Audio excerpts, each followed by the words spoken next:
last night, my wife was asking who we were having on today, and I said your name, and she Googled you, and she goes, "The Sonic guy?" And I was like, "Wait, what?" And she said, "Yeah, before the pandemic, I used to see him all the time on Instagram." Oh, cool. So we're a big Sonic family. I appreciate that. We're right by. Help put my kids through college. We're right. Did you own the one in Benton? Yes. Okay. And so we're a big Sonic fan right down the road from our house. That's all my kids ever want to eat. Mm-hmm. So welcome, Paul. Yeah. Thank you. Yeah. Yes. Guys. It has Glad to be here. And we'll get into it, but it has to be just chaos running a fast food location, because since you've sold, and you can't talk bad about the Benton Sonic, because they will literally kick you out of the town and burn your house down. So I'm not talking bad about it. It is a local treasure. I have noticed a big change in operations since you're not a part of it. So, well, I'm very sad and happy to hear that. Yeah. So, but let's just go all the way back, because we're talking many Sonics, not just one. Many Sonics. Yes. But so just take me all the way. Start from high school. Like what were you thinking? What were you doing? Holy smokes. Yeah. Did you grow up here? I grew up in Monroe. Okay. Yeah. So, in Monroe, in high school, I would have to go, I'd walk into a Sonic to work, and it was either, I'd find out what I was going to do when I got there. Wherever they were shorthand, it's like, Paul, you carhop, you cook, you sweep the lot, whatever you do. So, no, I grew up in the Sonic business. So we're talking, you said I'm the Sonic guy. Yeah. That's been my identity for my entire life until we sold the business. Wow. Did you wear skates? I did not wear skates. Okay. I tried. We encouraged a lot of people to wear skates. Because you get like an extra $1 an hour or something for wearing skates. Sometimes we did that, but they get a lot of better tips. A lot of better? Oh, much better tips much when better they tips. skate, because it's very impressive to the guests. Okay. I haven't seen a skating Sonic in a while. There used to be one over there on the Uri Drive one I would see. Yeah. We did not own the Streetport Sonic. So we owned a number of Sonics in small towns, Bossier City. So you started. Benton, Houghton. So you started from like your family was a part of it, and you kind of grew up in it, or you just were an employee. So if we want to go way back, we got to go past my high school to my dad's high school. Okay, let's do it. Because Paul Reiser was a guy that was always trying to get ahead, because he was born number 7 of 8 kids. Poor, grapes of wrath poor, born on the couch in a one-room house in Wichita, Kansas. And the way that he got into the business was through just like the way we still get into business. Because sometimes when I tell this story, people are like, well, that can't happen anymore. There's still great ways to get into franchising, great ways to get into business. You either work your way up or you buy your way up. So if you don't have money, you got to put in your sweat equity, but it can still be done. And I know young people that are getting into Jersey Mike franchises, Sonic franchises, starting their own business. So it's definitely still attainable and a wonderful opportunity to run your own business. But the way Dad got into it was just desperate. So he's like, how am I going to get out of this poverty cycle that we're in? So he was always trying to get in business. So he sold everything. He sold Stewart sandwiches. He sold candy out of his locker. He sold Xerox machines. He just had a million jobs, always trying to find a place where there was no glass ceiling, where he could start his own business. Actually, he was just a terrible employee. That was the problem. But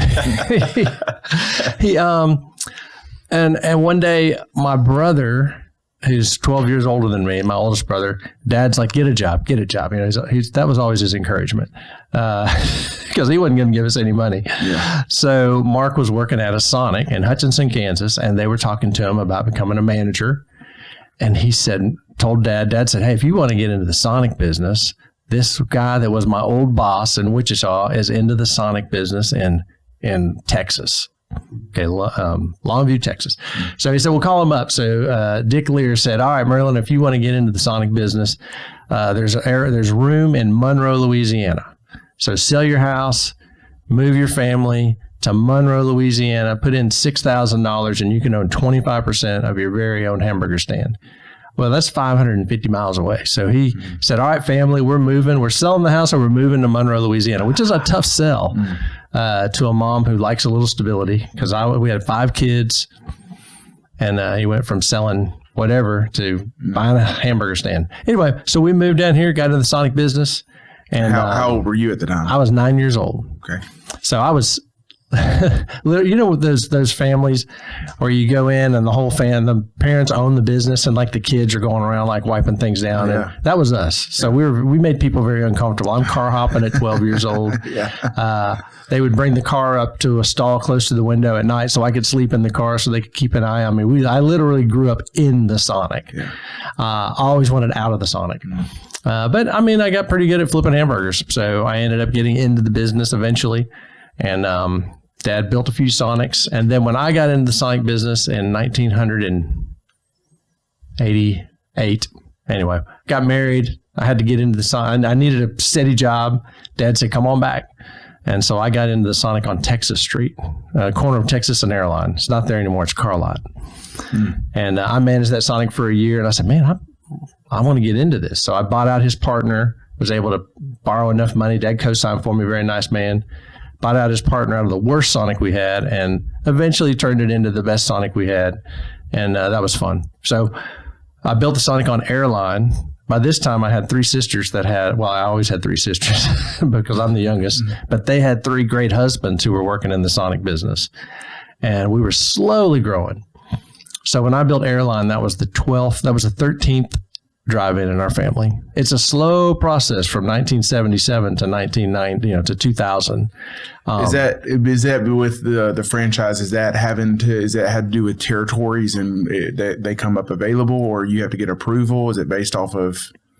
Yeah, there's population. There's a development agreement. The way that works, but. Sonic wasn't a big a deal in the 80s, and you couldn't get money in the 80s. You remember, how old are you guys? You probably weren't looking for jobs in the 80s. No. There was only 3 places to work in the 80s. You were desperate. Like when the Taco Bell came to town, oh my gosh. Good job. Different times, Yeah. And so, but anyway, when I built that Sonic on Airline, that was the 13th Sonic in my dad's empire. I remember the newspaper wrote a story. Investing family thinks 13 is their lucky number. And it wasn't. It was that Sonic did terrible. My other Sonic right down the street it killed their sales. I had a terrible year, but we formed a management firm at that time. Me and my brother-in-laws were like, if we're going to grow, we need to quit working on our own. Let's form a management team. So we formed a management company and we started growing Sonics left and right. So over the next 10 years, we went from 13 to 38 when we started working together. Cool. So that was it. So back to high school. You mentioned the old Sonics, a car lot, some of the other franchises, like I remember going to some Pizza Huts and some Burger Kings that now they're other restaurants or whatever, and you can kind of hide it pretty well. You can't hide a Sonic. Unless you go into the bathroom, you can see the tile. Be like, well, this used to be a Burger King. Yeah. That one on the corner of the Dax. Every time I went in there, I was like, this used to be a Burger King. Yeah. But Sonic, you can just identify them right because they still have that dry cleaner. That was a Sonic. Yeah, exactly. That egg roll plaza. That's a Sonic. Yeah, exactly. That's so funny. 38 Sonics. Yes, sir.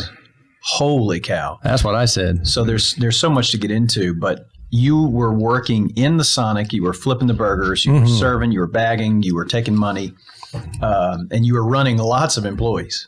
Yes. Now that had to be in your management days, like in the Sonic. Tell me about that experience managing your team, your employees.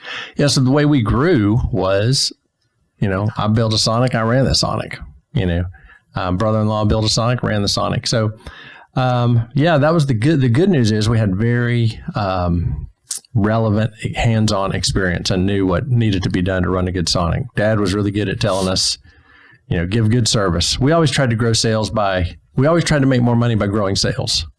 Whereas now that they're corporate, you were saying there's some challenges with the operations, and I don't want to badmouth Sonic, but they're running those things with a spreadsheet from Oklahoma City. Yep. And instead of trying to grow business, they're trying to control expenses. Yeah. And so, since you're there hands-on, you can say, all right, go ahead, give them whatever. We always say the answer is yes. What's the question? Mm-hmm. The problem, they got a problem, just fix the problem. My dad would always say, take the money, just take their money. What do you, they come in and say, can we give this guy cheddar peppers instead of French fries? Take their money. Yes. Where, when you have a corporate run from 10 states away, it's like, nope, says French fries on the menu. That's what you got to have. Yeah. So we always ran much better than average sales. Yeah. We ran 20 to 30% better average. And we had Sonics in towns of 3,000. Sonic in Farmerville was one of the first Sonics in Louisiana to do $1 million in sales. Because we own those little towns. We take care of, we got involved in the schools, in the churches, in the chambers of commerce. Yeah. So anyone came to us with a problem, we're like, yes, how can we help? Yeah. And that sounds like an expense, but it's an investment. One of my a new neighbor in my neighborhood, I was talking to him. He moved here because he bought into 2 McDonald's, like in Magnolia, Arkansas, and Spring Hill, maybe. And I was just like, man, is it hard to get business? He's like, no, because there's nothing. Like, I'm competing with it's Taco Bell, Sonic, and us. Like, that's all there is. Yeah. Yeah. And if you're the best, so I always tell my folks, we got to be the best in the world. And that sounds overwhelming. It's like, oh my gosh, best in the world. The world's a big place. I'm like, not the whole world, just your world. Yeah. The best place to eat within 15 minutes of your restaurant. And that's not that hard. Go drive and just drive through your competition. And is their lot cleaner? Are their people friendlier? Are their uniforms better? Does their landscape look better? If it does, you can go home and now beat that. You got to be honest. You can't just look for what they're doing wrong. You got to look for what you can beat. And once you're just a little bit better than everybody else, everybody comes to you. Yep. That's my philosophy. I like it. I love that, man. The best in is good. best in the world, best in your world. Yes. I love the way you put that. So I think I stole that from a book I read one time. It was The Dip. The Dip?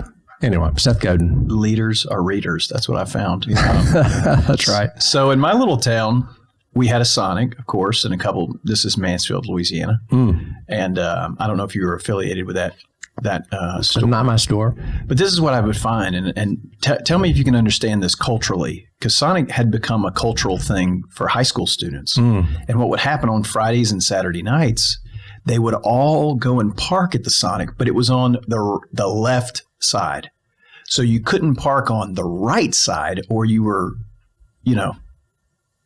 not cool. You had the left side of the Sonic? Yeah, if you're looking at the Sonic head, right. All the kids would park on the left side, Yeah. and you couldn't park on that side. Yeah. Is this the only town that happened in, or? That is every Sonic since 1953. Yeah. What is up with that? It's just because you're cruising, man. And it's driving, and everyone can park there. And you just park your car there, and you get out, and you sit on the hood, and you order your Coke, and or your cherry limeade, or your fresh squeezed lime Dr. Pepper. Anyway, but then it becomes a hazard, though. So you got to work that balance between, oh, isn't this great? We're the hangout, and oh my God, isn't this dangerous? It's a traffic block. It's, and then, oh my gosh, the kids from West Monroe are coming to Monroe and they want to fight. They want to fight. They always want to fight. The guys from West Monroe. Yeah. I hear Monroe wants some blank. Yeah. I said, the whole town, man? Come on, just get a cherry limeade. Let's chill out.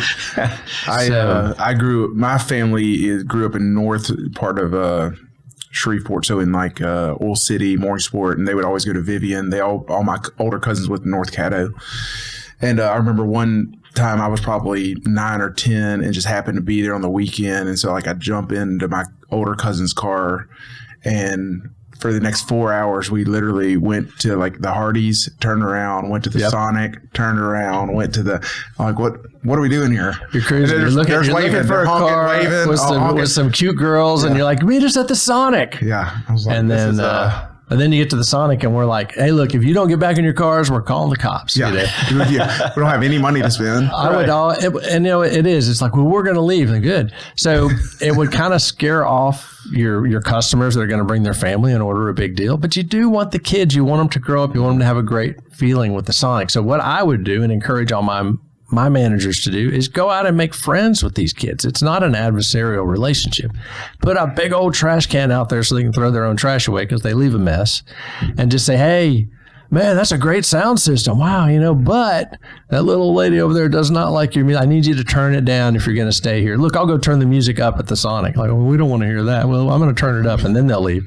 But just try to have that friendship with them and say, man, I really, try to reason with them. Eventually, sometimes they're drunk and obstinate, and they start, but I say, look, if you'll stay on this lane and stay out of the road so people can drive through, we're cool. Yeah. But as soon as you start, I'm going to have to ask you guys to leave. And then you call the police to come discreetly. And when it gets real out of hand, some stores, sometimes it would get way out of hand. So you have to hire a cop to come hang out that night. just say, please just stay in your cars or stay on the left side and out of the way, because it's dangerous. People are trying to drive through. It's a constant balance you're trying to keep between keep them all happy, because if you run them off in an angry and mean way, sometimes you come back the next morning and they've knocked your speaker stands off with bats and broken windows and left all kinds of stuff. So it is it's more than just roller skates and burgers, baby. It's a lot going on. When you and your brother-in-laws were, before you started the management agreement or the management company, y'all were each managing individual stores. Yes. How many were you managing at a time at that point? Everybody just had one. I was the first. I was the first child, the first son to build two. So I had Airline and Texas Street, and then that's when we're like, hey. So I actually you grow up a great staff in one store. You get kind of heavy. All of a sudden, your labor's kind of high, and you're not making as much money, but you're getting ready for the next one. So you have to have a manager. You have to have two assistants strong enough that when you build the next one, you can split them. That's right. And take your crew. So when you form this management agreement, now the four of you are no longer managing a store. You have 38 store managers. Yeah, the goal was we started out when we formed the management company. We had 13 stores. Okay. So my dad's like, hey, you got to manage all these stores for us. And I'm like, well, you need to sell me a little interest in some of these stores. And he's like, no, heck no, I'm not going to do that. So we had to figure out a way that we could be compensated to run these stores. So we came up with a management fee. So we charge each store, whether I own whether I own 50% or 10%, I'm going to charge that store 1.75% of the sales as a management fee. And we do that across all of our stores. So that 1.75 would pay for our office, our expenses, pay for the supervisors. It would pay for all that stuff. So we put a supervisor over every 5 stores. And that way I could run every store like I owned 100% of it. There was no favoritism. If I owned 50% of a store or none of a store, and that store that I owned none of needed a manager, I would take a great assistant from a store that I owned a lot of and put it in that store, because that's the way we had to run it. We managed them all like we owned them all. And we owned most of them. And then from that on, we started building them and dividing it by 5. Wow. So this is what's interesting to me about, first off, your story is incredible. And this is another champion. Incredible. This is another Champions Edition, Busy Smalls, somebody who's built a business and sold it and now is like just living the good stuff. Yeah. But what's interesting is that when you think about Sonic, when I think about Sonic, I don't really make a huge local connection just right off the bat, because I think, well, this is a huge company. They're everywhere. I can go to Minnesota and there's a Sonic or whatever, but there's real local people behind your restaurants. Right. And so what do people miss when they just see the big Sonic compared to you living here, having lots of employees here, raising a family here? What do people miss about that? Right. And that's what we were always trying to do, especially in our small towns when we got so involved in the schools and in the churches and in the Chamber of Commerce. Because you may see that big national sign, but it's owned by a local franchisee. Mm-hmm. And people make that mistake when they buy a franchise. They think, well, I work for Sonic or I work for this, Taco Bell. Well, you don't. You own that land and building. Well, hopefully you own the land. We own the land and building, but you might rent the land and building, but you own that business and you rent that sign. You're paying a royalty to the franchise, wherever they might be. Sonic is Oklahoma City. So you're sending your royalty fees to them for their marketing, their commercials, their sign, but you own it. You own that business. Yep. So a lot of people think, well, don't, just only shop local. Don't go to the chain. But the chain is owned by a local guy. Yeah. And we're pouring into those communities. So, people do miss that with the sign, but you know what? The franchisees sometimes miss that by not getting involved. Mm-hmm. They're like, well, hey, I'm Sonic. Mm-hmm. I've got that sign. You know who I am.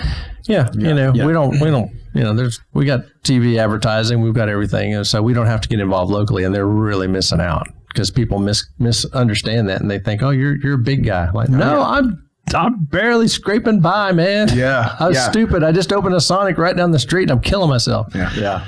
I run into that with the Berkshire Hathaway franchise. You know, Oh, for I'll sure. have people say, "Oh yeah, well, my family member's getting licensed, but they're going to go to so-and-so company because we keep it local." That's right. I'm like, well, I'm local. I'm here. I grew up here. No, you're not. You're Warren Buffett. I can't believe Warren Buffett's Warren got a Buffett. sign Oh, right yeah. here in town. Oh, No, yeah, right. you're renting that. You're paying a royalty. Yeah, well, we don't have to pay all the commission. Look, Warren Buffett's the richest man in the world. We don't need to pay you commission. That's right. Well, he's still taking my 7%. That's right. And they also think that they're going to help them out. Oh yeah. Like people always say, well, should I open a Subway franchise? I'm like, well, what are you going to do?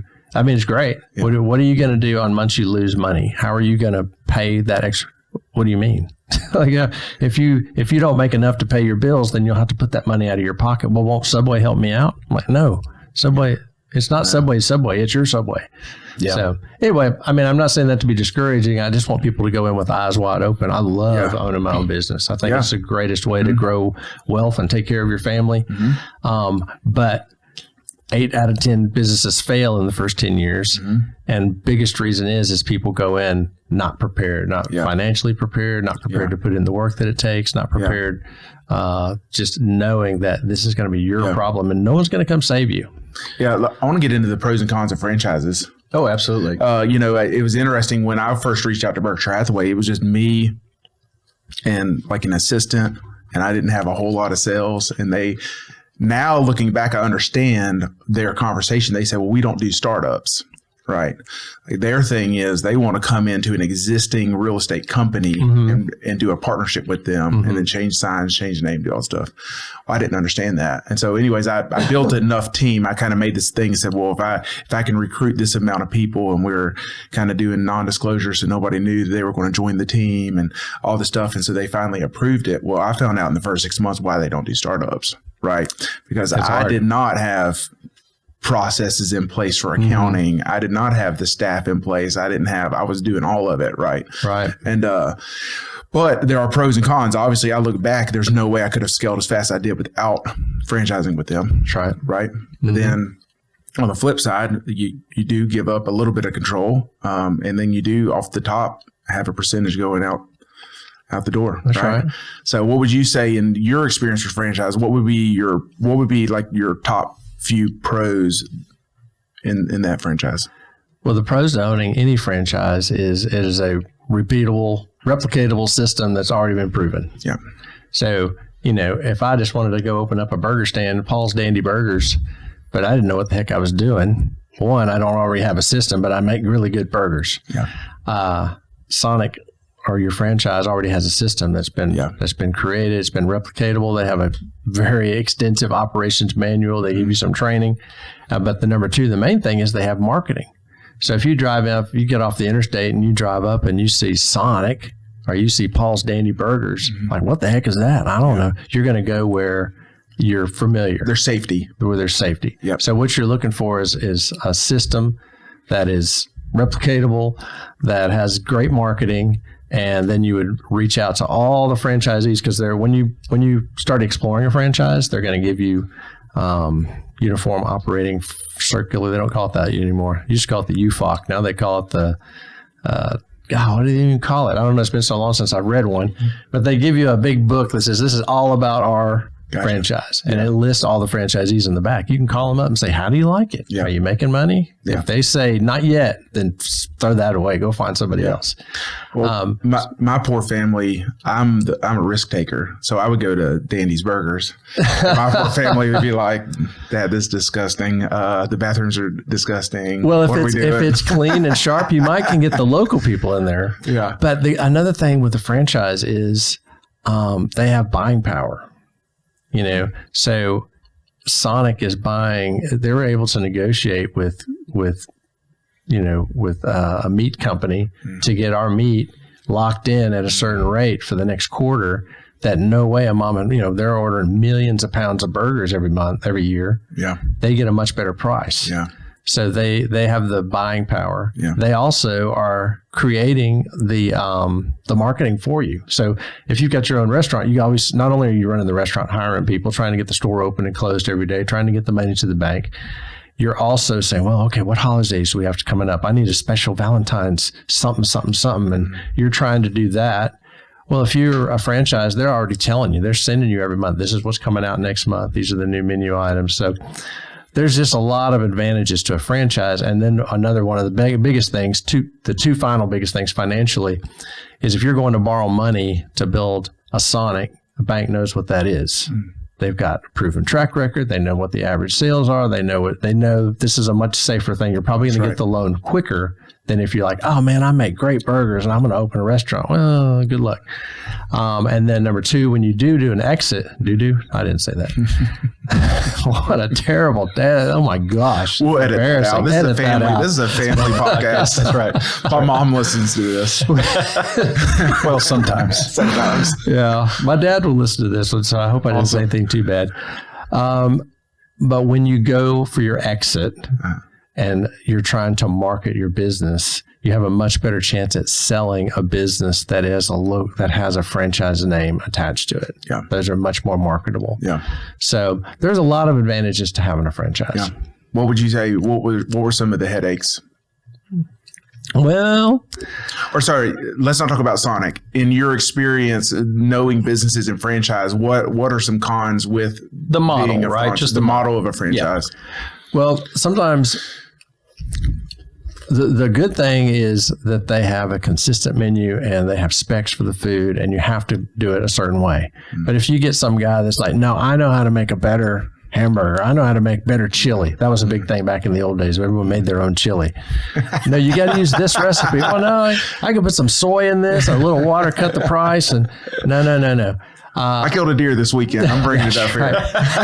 Yep. Yeah. Going rogue on that chili. I didn't know.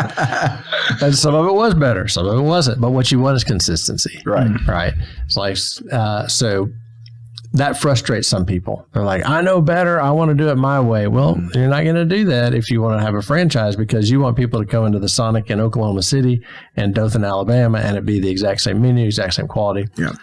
That can frustrate people. What did frustrate me is Sonic is always trying to push. The goal of the franchisor is to push guests onto your lot. Your responsibility now is to have a great experience for them when they get there and take care of that guest, right? Well, I did a pretty good job of that, but Sonic would say, well, you're not, sales are down 0.25%, and that's going to hurt our stock price. So what we're going to do is we're going to run specials. We're going to run 99, we're going to run half price shakes all summer. Like, what? That's going to be terrible. So when they force a special on you, you have to do it. Right now, Sonic's menu has gotten out of hand. It's too big. It's crazy too many stuff items on there. Yeah. I'm like, how creative they have to be with these burgers. Yeah. And I order, and then they recently changed the numbers of the meals. And so I'm like, well, I want the number 3. And they repeat it back. I'm like, no, that's not what I want.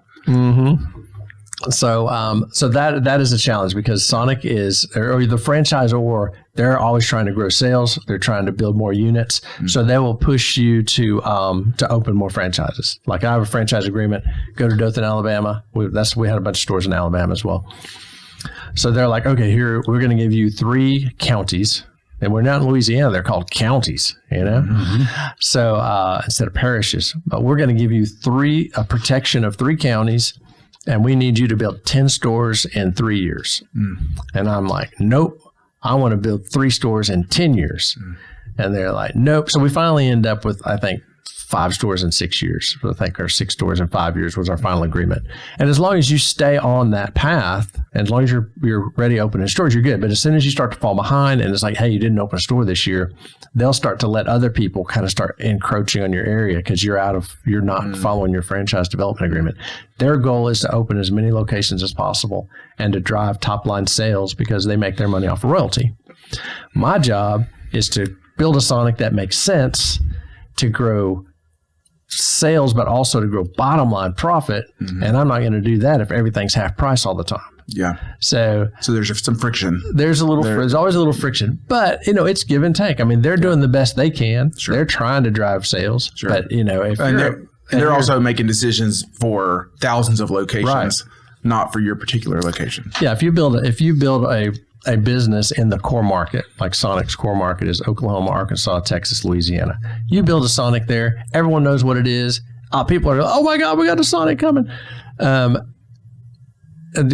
building a Whataburger in Texas, no problems.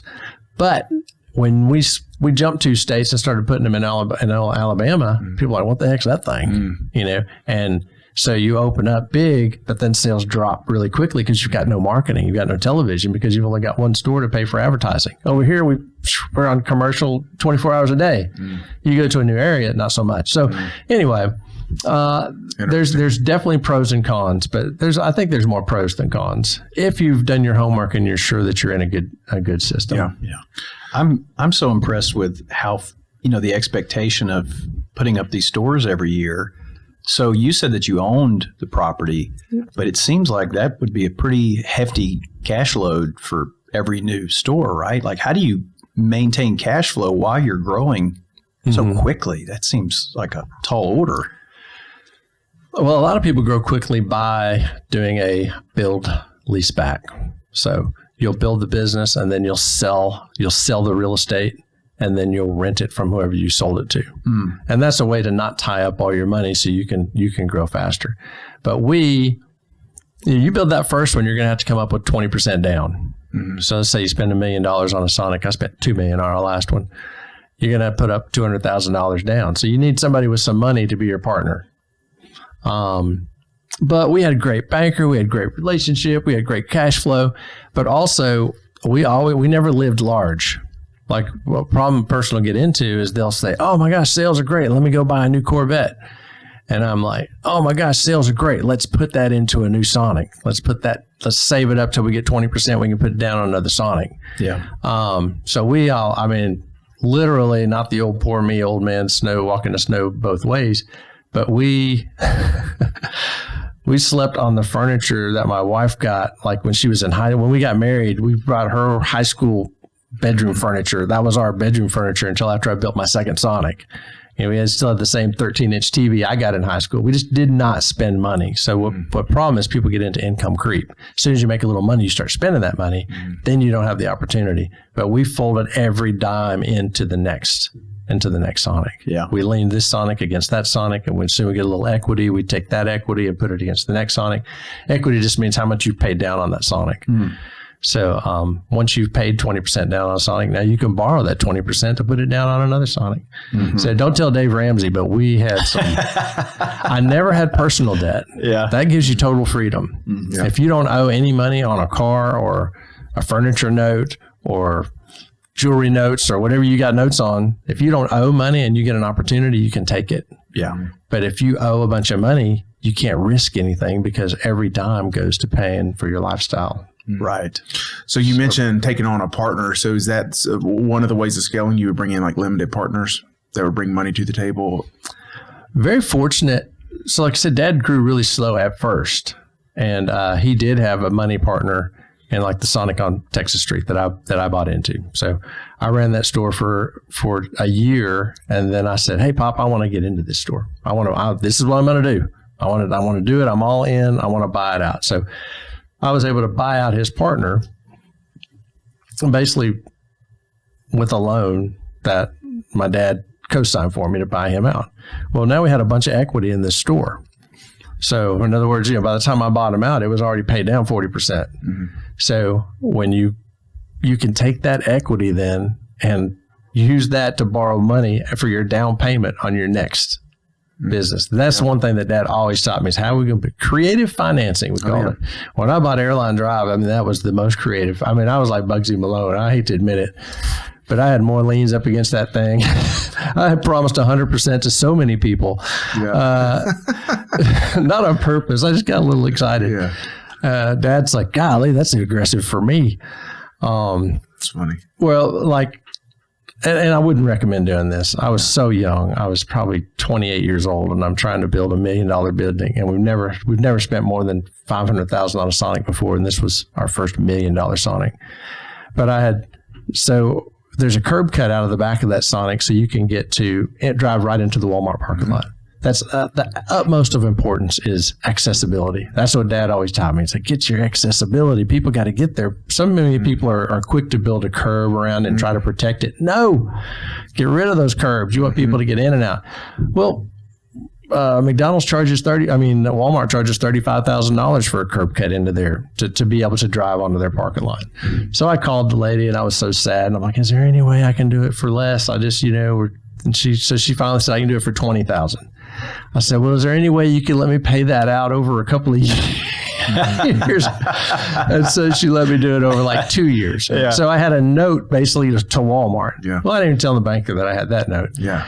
And then I had to get my equipment. Well, your equipment, so that lot was $435,000, which at the time was literally 10 times more than we'd ever paid for a lot. I just knew it was going to be the best thing ever. And so, but that I had to get the loan for that. But the equipment package, that was an extra $200,000 to pay for all your grills and your fryers and your computers and all that. Well, I let that guy let me get the equipment on a separate note. So I'm like, nobody really has to know about this note.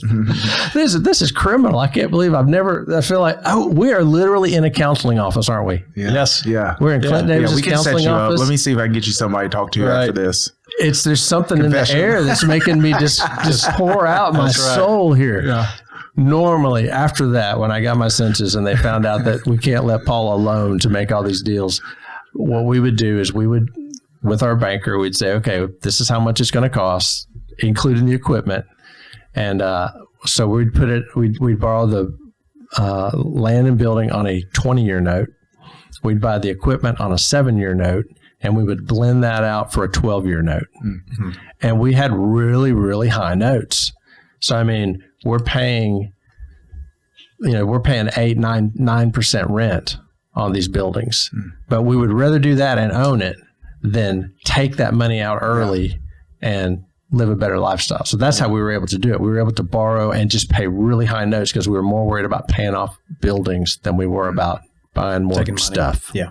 Yeah. That was a long way to get to that. You guys your editor might be working his behind off this week. No, it's good stuff. This is like this is the real stuff. This is the real stuff because that's a philosophical choice you're talking about. And I'm listening to the story. I'm thinking, oh yeah, another glamorous story of business ownership of living with secondhand furniture and things like that. But the truth is that you sacrifice something today for something greater tomorrow. And in that transition, I'd like to kind of get into you with how did you know all this work that you've been piling up, stockpiling, how did you know you were ready to step away? Like what happened?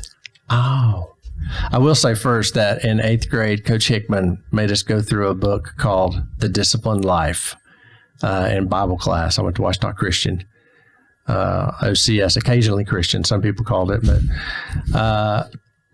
and in The Disciplined Life, the opening page said, the definition of discipline is being able to put off the pleasure of the moment for the seriousness of the future. And so that was like drilled into us in 8th grade. For some reason, thank the Lord for Coach Hickman.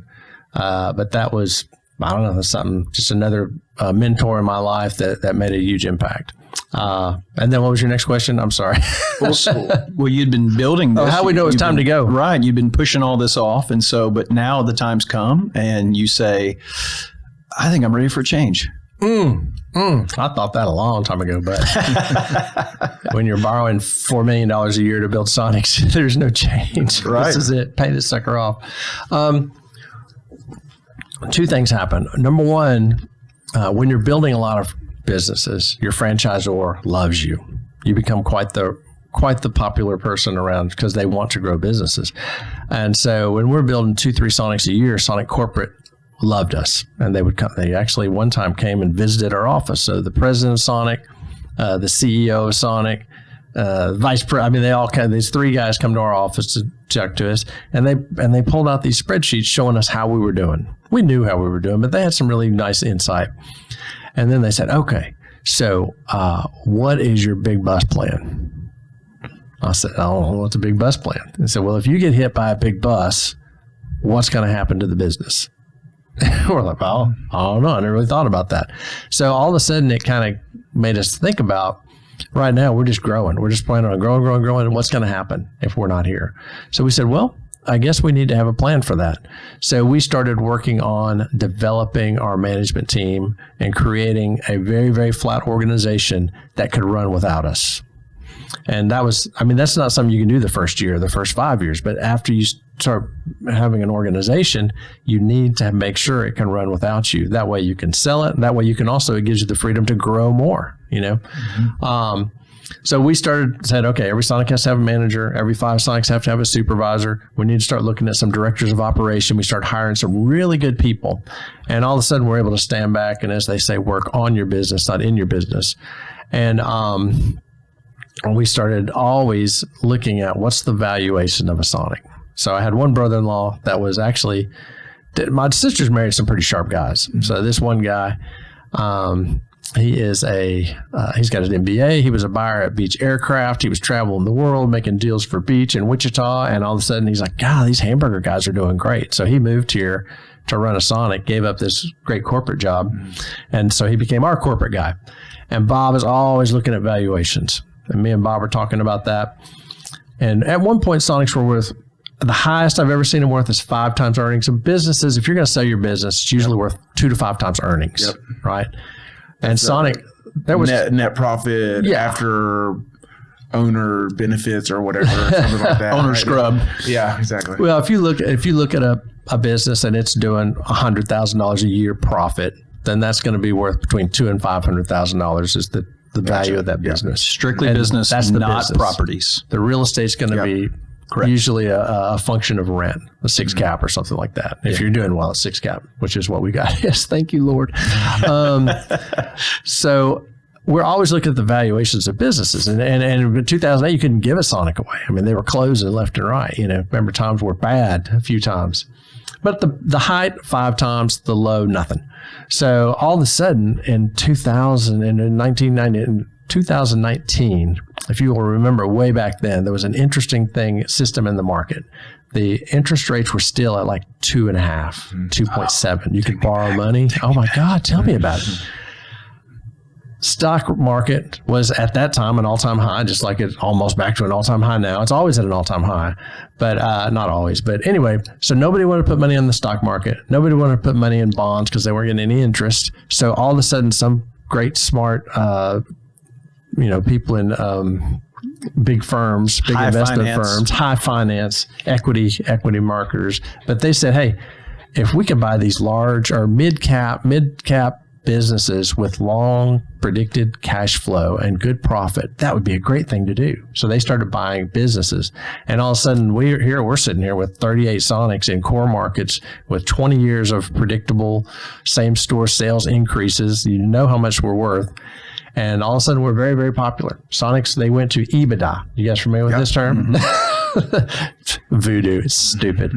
But that's how they started evaluating Sonics. So all of a sudden, Sonics are worth more than they've ever been worth exponentially.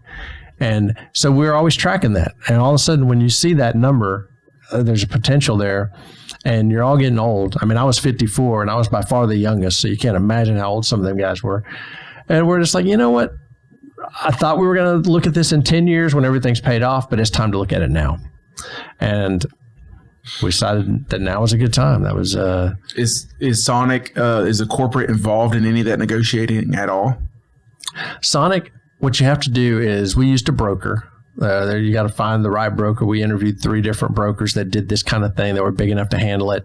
But that broker is going to be dealing with Sonic and saying anyone that comes serious, once we had our top 10 serious candidates, then Sonic has to kind of vet them and say, these people would all be approved if you make a deal with any of these. So it's a long process to make the deal. It took us a year. I thought, it'd be 6 months. It was 363 days from the time we put it on the market to the time we closed. Due diligence is ridiculous on something like that. And then when you make the deal, your franchisor has the option for a ROFR, right of first refusal. So we make the deal with the company, a private equity firm in New York City. They were going to take our director of operations, make him the president of the company, let him run it, give him equity. We were so fired up. And then Sonic looked at it and Sonic said, we'll take it. Corporate. So Sonic corporate. What percentage of the stores in the United States are corporate owned? Very small. Very small. Oh, really? 10%. Wow. I wouldn't say very small. There's probably 300 corporate Sonics now. Okay. out of 3,500, 3,600 Sonics total. Yeah. So did they have to match or exceed that offer? It's the exact same offer. Match the offer. Okay, here's the contract. We have it. You have to prove that you have a contract. You can't just call Sonic and say, hey, this guy's going to give me a lot of money. Yeah, you go tell a buddy to write you something up for $10 billion. That's $1 billion if you guys want it. The due diligence was all done. We had just hammered them back and forth, and all of a sudden, so after 363 days of negotiating, we had the contract, and now Sonic has 20 days to look at that contract and decide if they want to use it. So one of my questions was, did you like using a broker for this? And at the end of the day, if Sonic's just cutting that out, did it kind of hurt to write that broker check? No, Sonic doesn't cut it out. Well, what I'm saying is that Sonic just kind of stepped in. Well, if we had just went to Sonic and said, hey, we want to sell our Sonics, they would have offered us 4.5 times earnings. So the broker did help elevate. Oh my God! The floor. He showed what the market. The broker introduced us to people that we had no idea were there. Mm-hmm. We would, in the past, if you're going to sell a Sonic, the only people that buy Sonics are people that already own a bunch of Sonics, and so there are people around here we could have sold to for a good price, but using that broker, I mean, not only did they put it out there, they did a lot of work for us. They created a 100-page circular that broke down our Sonics, all that sort of stuff. They sent it out to all the people, to 400 people. 25 people said 40 people said we want to look at it. They have to sign their non-disclosure agreement. Then 25 made offers. And then we broke it down to the top 10. And then they facilitated the conversations with us and them. We had to do a 4-hour presentation to every place. Some people came to see us. It's a huge deal. And then the biggest thing they did is when we got our final offer, I'm like, oh my God, we got that number. And he's like, you can't take the first offer. And I'm like, oh, come on, man. Don't screw this up, Matt. And he's like, what are they going to do? We've been doing this a year. They're going to say no. They're going to say, oh, well, the deal's off. I'm like, well, yeah, that's right. But if they balk, take it. So they gave us kind of the courage because they do this all day, every day. I've never done anything like this. Right. So, can you talk about how it's structured? Was it, is there a buyout included, or is it just like an earnout, or is it a? Yeah, I mean, there's so many. Like I say, creative financing. Yeah, we've been creative, but we just wanted an all or no. We were very fortunate. We were in a great position. All our stores had managers. They were all supervised. They were all in good condition. They were ready, just turnkey. You could just buy an existing running business. Yep. And that's the goal, right? We talked about that before. I remember my very first business coach. She's like, "Make your company sellable." What does that mean?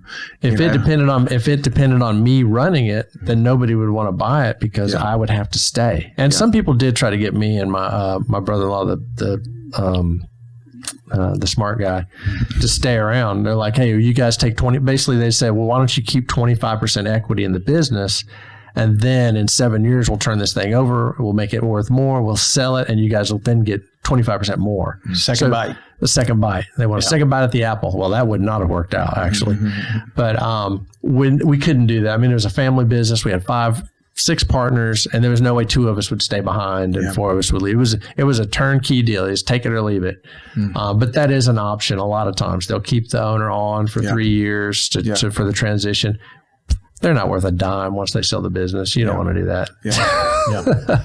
So, and listen, man, I love this story. I'm taking your whole morning. No, this is fantastic. But briefly here at the end. So this amazing. I have a briefly part I want to do too. So you go ahead. You go ahead with yours. You didn't ask permission to end this. Okay. So. Well, listen.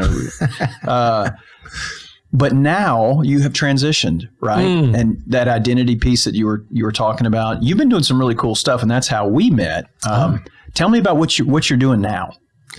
I am enjoying the opportunity to do everything I ever wanted to do, which is amazing. It's a very interesting slope because once you sell everything, and you're still pretty young. I mean, 54. When you're 54, that seems pretty young. And there was a lot of pressure from people like, oh my God, I know you're going to do something huge now. And I'm like, yeah, I should do something huge. And I really didn't have a plan. So, I started, buying lots and building houses and investing in a movie that I wanted to, get into movies and things like that. I just did too many things. I got wiped out. Did a lot of traveling. Anyway, so now I've calmed down. I'm relaxed. I don't have to prove anything. I don't have to do anything. But what you have to do is you have to stay productive to me. And to me, the way to be productive is to invest in other people, to kind of pass it on. And so people like you, it's very interesting, Josh. You called me up out of the blue and you're like, hey, let's do lunch. I want to meet, just want to meet. So many people call me up. They just want to meet. It's very nice. I get a lot of free lunches that way. So my dad said, if a guy's rich enough, he never has to pay for anything. That's right. Sounds like a smart guy. So, but I do. I try to help people out. I'm having to learn how to say no again. But I'm leaning into my YouTube videos just for fun. I'm in the YouTube channel. I have a YouTube channel. If you go to actually you said The Sonic Guy. So initially it was called The Sonic Guy. So you can actually still go to and look up The Sonic Guy and you'll find me, but it's at The Real Paul Reiser. Because if you just look up Paul Reiser, R-E-I-S-E-R, you'll find the actor from Mad About You. But anyway, blah, blah. Mm-hmm. So yeah, I used to be inside Sonic's doing marketing, but now I go to other restaurants where I just give tips on business and marketing and selling and all that kind of fun stuff. So I'm doing my YouTube channel. I'm real involved in my church. I go to the Simple Church. I'm involved in their media department because that's what I enjoy doing. Yeah. But I think you really have to stay involved in helping other people. And that way you feel like you're doing. So it's more important to do things that are actually investing in other people to be productive than for me to be productive to try to figure out a way to make more money because I still live pretty cheap. I don't need any more money. That sounds really weird, but I'm very comfortable in my retirement. So now I have the opportunity to work with other folks. Yeah. Wow. I love that. It's very fun. And I do travel, man. I travel. Went to France. I went snow skiing in France this year. And I speak the no bon français, but we have a great time. We're going, my daughter lives in Chicago. I get to go see her whenever I want. My son lives in Athens, Georgia. We rented a house over there, so they don't kick us out. We go stay there a lot. I get to get up and linger over a cup of coffee with my wife every morning. I mean, all the hours I put in early, and we were working. We didn't even talk about how hard it is at the beginning. How many hours I put in, and I'm so blessed and thankful that my wife always totally supported me in that. But now the freedom we have makes it all worth it. Yeah. So yeah. Awesome. Your coach was right. Coach Hickman, baby, the discipline of the future. Yeah. When's the last time you had Sonic to eat? Man, I don't even remember. It's been a while. I still got to go get me a double bacon cheeseburger with chili and jalapenos about once a year. Once a year. What? So that was my question. And we talk a lot about food on here. But we've never talked about fast food, right? So a little bit, but yeah. Your top place to get a burger. So fast food, just traditional. Yeah. Would you count like the newcomer, the Freddy's kind of stuff in that same, or do they? That's what's called QSR. Quick. Well, QSR is Sonic. They're called fast casual. Fast casual. It's kind of it's kind of a step up from McDonald's. Yeah. For me. I think Whataburger's got a good thing going. I try not to eat a lot of fast food because honestly, it's just, Yeah, sure. But also, I agree. It's also it depends on the time of the day and the setting too, right? Right. It's of course. Yeah. Of so course. you go play a show. It's midnight. Yeah. I don't do that very often. But listen. So but if it's lunch, I'm not getting the triple stack, whatever, because I'm going to be in a coma the rest of the day. Well, right? and we'll say this because I know you're a big fan. I mean, obviously Chick-fil-A, it's just hard to beat those guys, right? Yeah, Chick-fil-A is amazing. So if you're going to pick a sandwich, a fast food sandwich. So if people want to find me and reach out to me, it's like I love them to go to my YouTube channel at the Real Paul Reiser. You just Paul Reiser Business, R-E-I-S-E-R. But also LinkedIn. That's where a lot of people reach out to me for different podcasts I've been on. They're like, man, I saw your videos on LinkedIn. I'd love for you to. So it's like Paul_Reiser or something like that. But reach out to me on LinkedIn, start a conversation. But I put videos. I just put up a video last week, still old carhop videos. And I'm like, this is how fast a Sonic should be. And there was a time I had a person from a TV station came and wanted to do my job at Sonic. So I made a short of trying to teach her how to skate. And I broke down every step of a Sonic and how fast it should be in 2.5 minutes. And It should be fast. The problem, I mean, people when they go to a fast food restaurant, they want it to be fast. Yeah. And unfortunately, everybody's getting slower. Oh yeah. And that's because the menus are getting more complicated. Yes. People are not liking to work. Bosses are getting worse. Yeah. Yeah. Oh yeah. It's a horrible, vicious cycle. Oh, But yeah. if I was going to go eat fast food, I love me some Flying Burger. Flying Burger. Flying, they're on Airline. Airline Drive. yeah. That is a very great good. smash burger. It's very good. A great grilled chicken sandwich. Yeah. Yeah. I like it. What? Okay, now let's take a step up because we always like to shout out some local restaurants. We love to eat. If you're picking like a date night, what's your go-to? And we don't exclude anybody. We've probably mentioned all of them on the podcast, so this isn't showing favoritism. But if you were having to pick one, Well, my favorite date night is there's a new place on Airline Drive, La Dolce Vita, the Good Life, and it's in the Strip Center. It's right there, right where the Plex or whatever. right next to Yeah, the Plex. I've seen that. Yeah. So the guy used to be the chef at Little Italiano, and he cooks. The food is fantastic, but nobody knows they're there. You should go check them out. But I call it in to go. I have an office in Shreveport now. So I call it in, I go by, I pick up the Dolce Vita, I come home and I serve it up on the plates, and my wife has the candles going, and man, we just There you go. I mean, my favorite place to be is at home. Yeah. I love me some Two Johns. I love all the fancy places, but man, my house is my favorite place to be. There you go. I like Very it. nice. Yeah, I've never tried that. We've never shouted them out. We have not. So- We have not. Thank you. This is good info. Yes, absolutely. Quick sponsor run. Oh yeah, sponsor. Why don't you start with yours because I got to look mine up. Okay. Ivy's Building Materials, 3 locations, opened in 1969, Mansfield, Halton, and now in Blanchard. We are a locally owned home center, so we're doing hardware, plumbing, electrical, lawn and garden. We're also a pro lumber yard. So if you want to build a house, if you want to buy some lots and build a house like Paul has done, you can come and see us. We'll do a takeoff, give you pricing on materials. We're getting into installed door and windows, installed water heaters. Okay. So that's big stuff that we're working on. So come on down to Ivy's. Yes. We just let our own company sponsor the show. That's what we're doing here. So I like it. Priority Roofing, locally owned, family ran business specializing in residential, commercial roofing, repairs, replacement, etc. No job's too small. They've helped thousands of homeowners with their roofs over the past few years. 318-202-2123. Then we have Plumber for Hire, a locally owned plumbing company specializing in residential, commercial plumbing. They love to get to jobs the same day or the next day, and so they're pretty quick turnaround there. 318-709-9090. Then of course Clint Davis letting us use his podcast. They have a great 3 counseling centers around town helping people make lasting internal change for external growth and success. Their number is 318-562-6903. This building alone just is therapeutic. I mean, obviously, I came out with things I've never said before. Hey, I might as well sponsor this thing myself. BusinessReal.com. There you go. There it is. The BusinessReal.com. Yes. I've been about to do this for a year, but I'm about to start my newsletter that you can go there and you can watch videos and subscribe to my newsletter, and it's going to be awesome. Great. Cool. So the sponsorship check is $10,000. We'll settle right after.